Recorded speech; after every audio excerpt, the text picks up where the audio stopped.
There's a rather nice mosaic here. I'll just kind of show you down on the floor. And it's showing sort of 3 key dates here. 1066 in the Battle of Hastings, top left there.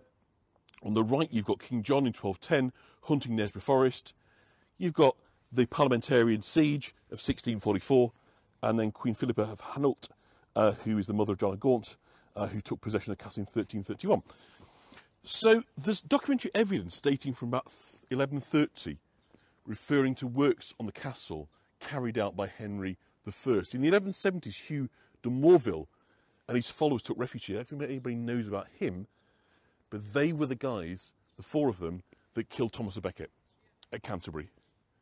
And so they fled north to escape justice, and because the Archbishop of York hated Becket, and it was believed that in this part of the world they were much less sympathetic towards Thomas à Becket, so they came here and they got holed up in this castle. And there's not so much of it left. I shall tell you the reasons for that a little bit later on. But what's there? Thank you, Jenny. It's magnificent. And of course, it was beautiful, lit up on a night.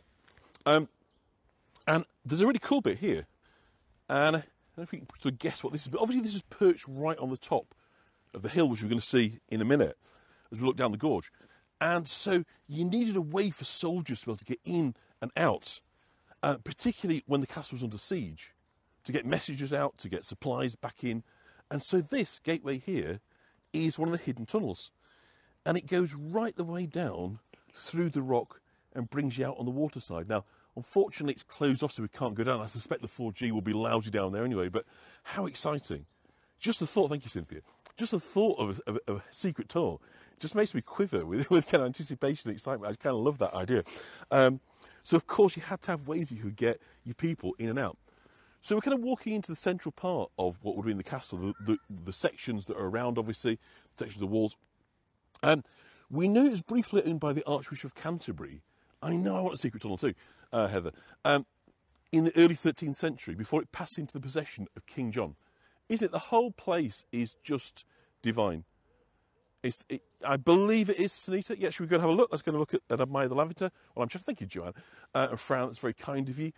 So King John viewed this as an important kind of northern citadel, both as a kind of stronghold, but also a financial centre for him. He had a kind of treasury here. And we know he spent £1,300 on improvements in the early part of the 13th century. It was also his favourite castle because he came here, thank you, Trist, hunting. Knaresborough Forest, which is kind of below us, was an area that he believed offered him the best hunting in the kingdom. So King John, the famous King John, he of the Magna Carta and so forth, he spent a great deal of time here. Edward I further developed the castle in the early 14th century.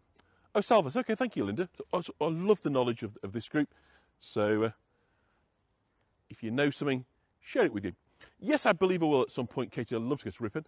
So Edward I further developed the castle in the early 14th century, and the great keep that we're looking at here was completed by his son Edward II in 1312.